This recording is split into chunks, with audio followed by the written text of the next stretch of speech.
యేసుక్రీస్తు నామములో పరిశుద్ధాత్మ ఆశీర్వాదం చూస్తున్న దేవుని బిడ్డలకు నా హృదయపూర్వక వందనాలు తెలియజేస్తూ ఉన్నాను. ప్రియులారా, దినదినము కూడా పరిశుద్ధాత్మ ఆశీర్వాదాన్ని మనం పొందుకోవాలి. ఉదయము లేవగానే ప్రార్థించుట మానవద్దు. ప్రార్థించి పరిశుద్ధాత్మ ఆశీర్వాదం పొందుకొనుట ఆ దినమంతా కూడా మన జీవితంలో ఎన్నో ఆశీర్వాదాలు పొందుకుంటాము.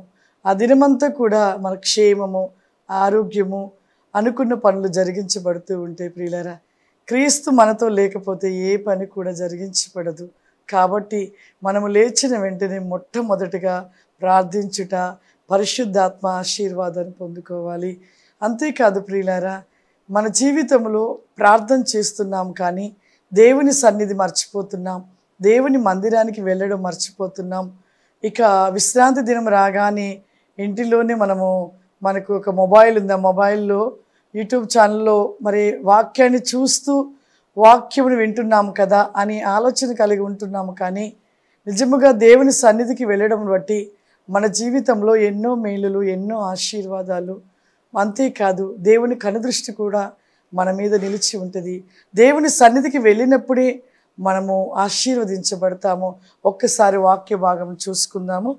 2వ దినవృత్తాంతములు 7వ అధ్యాయము 15వ వచనం చూద్దాము. ఈ స్థలమందు చేయబడు ప్రార్థనల మీద నా కనుదృష్టి నిలిచును, నా చెవులు దానిని ఆలకించును. నా పేరు ఈ మందిరమునకు నిత్యము ఉండునట్లుగా నేను దాన్ని కోరుకొని పరిశుద్ధ పరిచితిని. చూడండి ప్రియులారా, ఈ స్థలము చేయు ప్రార్థనలు నా కనుదృష్టిలో నిలిచి ఉండును.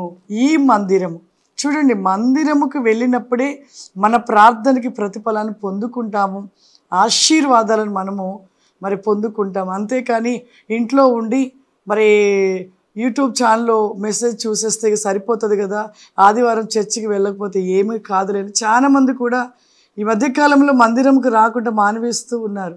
వారు ఉంటున్న పనులు చూసుకుంటూ మొబైల్లో ఆ యొక్క యూట్యూబ్లో మెసేజ్ చూస్తూ మాకు ఇక ఆశీర్వాదం వచ్చేసిందిలే అనుకుంటారు.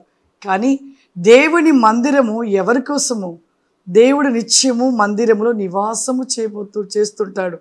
ఆయన ఆ యొక్క నివాసము చేయొచ్చు, మన కోసము ఆయన ఆ యొక్క మందిరంలో నిలిచి ఉంటూ ఉంటాడు. ప్రియులారా, మనము దేవుని మందిరముకు వెళితేనే కానీ మనం ఇంటిలో నువ్వు ఎంత ప్రార్థన చేసుకో, కానీ ఒకే ఒక రోజు విశ్రాంతి దినము, ఆ దినము నువ్వు దేవుని మందిరములో గడపక నువ్వు ఈ లోకరీతి పనులు చేసుకుంటూ ఈ లోకములో ఉన్న వాటిలో నువ్వు ఉంటూ యూట్యూబ్ ఛానల్ చూశాను కదా అనుకుంటే ఆ వారము నీకు ఇవ్వవలసిన ఒక బహుమానమైన ఆశీర్వాదాన్ని నువ్వు కోల్పోతూ ఉంటావు. అందుకే సాతానుడు ముఖ్యంగా ప్రతి మనిషిని విశ్రాంతి దినము మందిరానికి పోకుంటే చేయాలి, ఎలా చేయాలి అని ఆలోచించే ఈ యొక్క మొబైల్లో యూట్యూబ్ ఛానల్లో ఎన్నో మెసేజ్లు పెడుతూ మందిరానికి వెళ్ళకుండా ఆ దినము ఇంటిలోనే ఆ మెసేజ్ చూస్తుంటే చాలు అనుకునేవారు ఎంతోమందిగా ఉంటున్నారు.